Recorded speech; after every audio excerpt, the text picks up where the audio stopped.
When we have a headache, most of us go straight to take some Tylenol or Advil. Just like when we have trouble sleeping, we may take melatonin or any other type of sleeping aid. The majority of us have been conditioned to react by treating health issues. But did you know that there are doctors who focus their practice by treating these issues in a different way? Dr. Pamela Merino from Merino Medical and Wellness, a practice affiliated with the Topline MD Alliance, joins us to explain how lifestyle medicine is a way to prevent, treat, and even reverse many health conditions. Hi, Dr. Merino. Thank you so much for joining us and sharing this valuable knowledge with us. Hi, Rebecca. It's a pleasure to be here, and thank you for having me. Great. So first question, of course, is what exactly is lifestyle medicine? So lifestyle medicine is a new specialty that has been designed as a way to implement lifestyle techniques that help us to prevent, treat, and reverse disease based on, nutrition, physical activity, stress management, that's a big one, sleep, and connections with other people, as well as avoiding toxic behaviors that threaten our health. So let's go through each one of these just a little bit more. First, you mentioned nutrition. Tell me a little bit about that and the importance of it. Nutrition. Nobody wants to talk about diet, So the vegan diet is the healthiest. So if we are going to talk about, what is the healthiest way to eat, it will be the vegan diet. If not vegan, because I know that's, it's a commitment and it's a major lifestyle change for a lot of us, then Mediterranean diet is better. And water, making sure that we are drinking enough water. So all of these are important components of the nutritional part, at least. What is a Mediterranean diet? So Mediterranean, where you are having some fats and some carbs, but the good fats, where, there is some wine, which most people like a little bit, nuts, more fish, less of the meats or omega-6s that are too predominant in the standard American diet, and more of the whole wheats instead of the simple carbohydrates that are not as good for us. Okay. And does exercise play a big part in this as well? Physical activity is a major part. So we're looking for what they call NEAT. So we want to have an active lifestyle. So not only the exercise activity, but try to maintain the 10,000 steps plus 150 minutes of moderate intensity physical activity.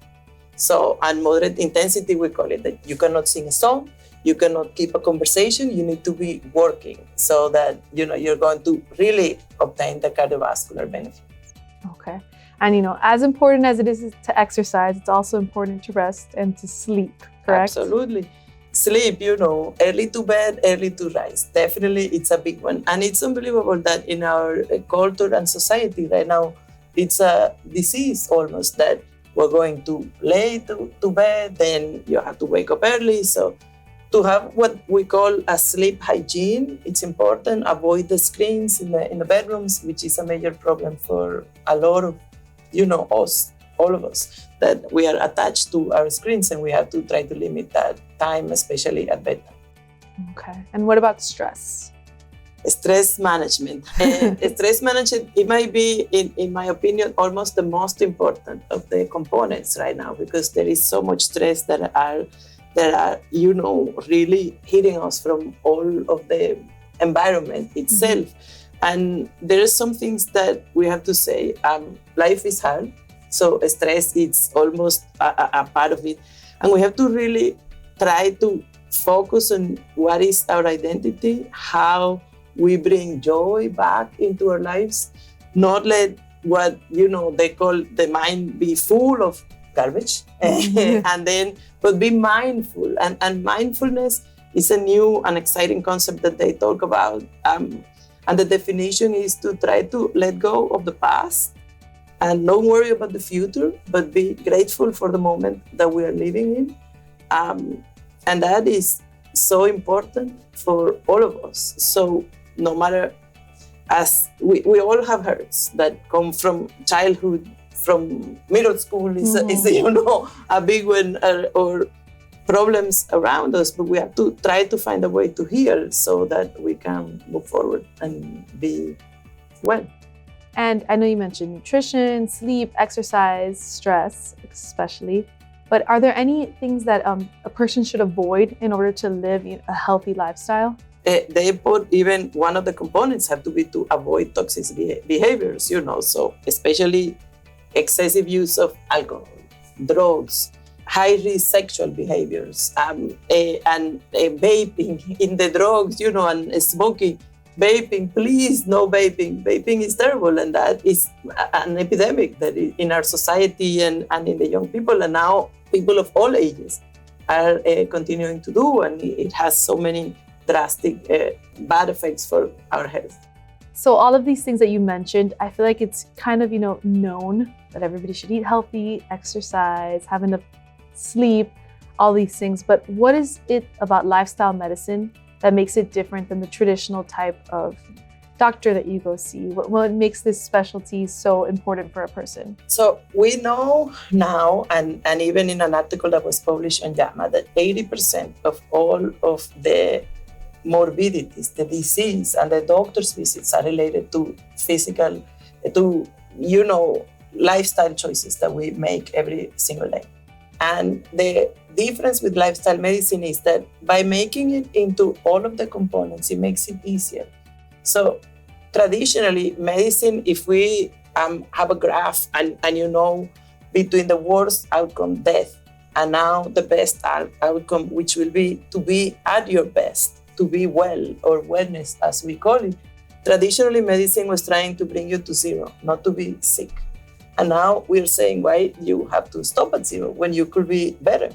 So we all are at some point in this graph. Mm-hmm. And it doesn't matter where you are. So just make an inventory now, a State of the Union, if you will, and try to figure out where you are and then try to move in the right direction. So if every day we can try to move in the right direction to be better, then it's all good. Your life is going to be better. You're not going to be sick, and you're going to be. And lifestyle medicine gives you a script. So I almost tell the patient, so every one of these components, every day, if you can see also, what did I do today in my nutrition, in my physical activity, in my stress management, to be better than I was yesterday, then you're on your way. What we have to realize is that it doesn't matter, so it's not holistic because you are not going to do medicine or you don't need medicine at some point, but you have to integrate.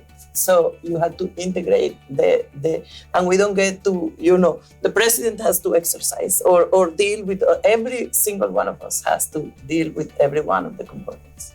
What are some other things that you think, people need to know about lifestyle medicine? Are there some other components that we haven't spoken about yet that's important for lifestyle medicine? The last one, and the more exciting in a way, is the connections. So they talk about finding our tribe. So, and they define the tribe as who are the people that are going to drop everything and they're going to come to your rescue if you are in trouble. And let's build on those connections. The reality is, as we try to put joy back into our lives, we are happiest when we are connecting with others. And every interaction is a potential for that, to make an exciting connection. Some connections you might want to get rid of, Mm-hmm. So that's another one that it's an important piece as well, to find our connections and our people. So is it better for somebody to start this type of lifestyle early on, or can they pick it up even if they're in their 70s or 80s? The earlier is better, but better is always better. Yeah. So it doesn't matter. It's never too late. And if we can do today better than yesterday, then it's good. Should patients see a lifestyle medicine specialist as well as a primary care provider, or just is one and the same? So it depends, always you're going to need to be, involved in your own lifestyles. We are partners and the doctor cannot do it on their own. So the lifestyle specialist, we have a little bit more tricks and more tools, and we make this part of the visits, so that every time the patient is going to be accountable and it's going to have somebody that they can discuss them with. But I think eventually all doctors are going to have to also get on the bandwagon and, try to integrate it more in every practice. How is the practice visit experience different than going to another doctor? So it's a little bit different because we make it almost part of the vital signs. So every single time, I'm going to ask you, so Rebecca, how much exercise are you doing? And how are we doing on nutrition? Or is there anything that you think that we should discuss that is just going to help you achieve the goals that we want to achieve? Okay, great. Is there anything else you want to add? I just want to say that, really keep moving forward. My kids always make fun of me because they say that I grab all of the stupid movie slogans, and I think you can find wisdom everywhere. Even if you saw the movie Hustle recently, they were talking about, life is hard and it's you against you. So we need to be on our team and just keep moving forward to get better. Great. Thank you so much, Dr. Merino. And thank you for having me. And thank you, all of you guys. We have more resources on lifestyle medicine on toplinemd.com. Plus, if you don't have a primary care physician, all of the affiliated doctors' information can also be found on that page. The Topline MD Alliance consists of a group of top-of-the-line medical physicians and care teams who are committed to an exceptional patient experience while helping them to coordinate their care.